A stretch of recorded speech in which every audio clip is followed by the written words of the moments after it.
Major headlines we're watching today. Law enforcement officials have now made an arrest in the brutal murders of those 4 University of Idaho students that took place back in November. 28-year-old Brian Koberger was apprehended some 2,500 miles away from the crime scene in Pennsylvania and has been charged with 4 counts of murder as well as a count of burglary. For more on this case, we are joined by Casey Jordan, a criminologist, behavioral analyst, and professor at Western Connecticut State University. Casey, good morning. Thanks for being here today.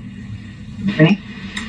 Casey, I want to get right to this if we can right now. Clearly, this is a major break in a case that many feared had gone cold. We have been waiting for some answers for now nearly 7 weeks here, and we have now learned more about this suspect, 28-year-old Brian Koberger. Among other things, he was getting a PhD in criminology, so clearly had a fascination with crime. And while the authorities there won't detail anything about a possible motive, what does what we're learning about him tell you about a possible motivation for these murders?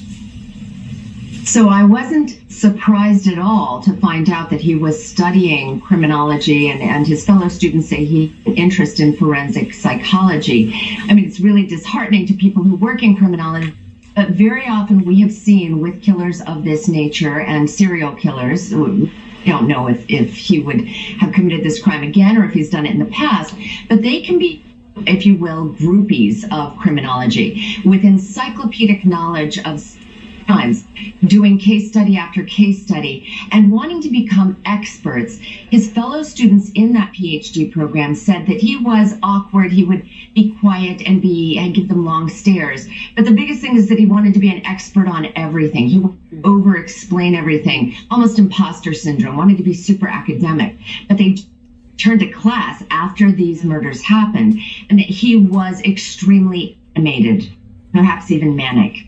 Well, and Casey, we know that investigators were pouring through nearly 20,000 tips. They were keeping the details of their investigation very close to the vest, but they had been trailing this suspect for quite some time. What do you think ultimately led to this arrest? The white Hyundai Elantra was the linchpin.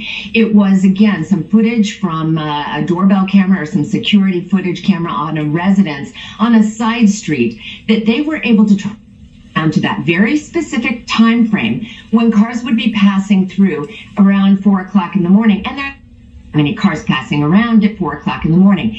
So focusing on that white Hyundai Elantra, and I suspect that that car may have come back into the area and picked up more than once, because we know that sometimes killers like to return to the scene of the crime.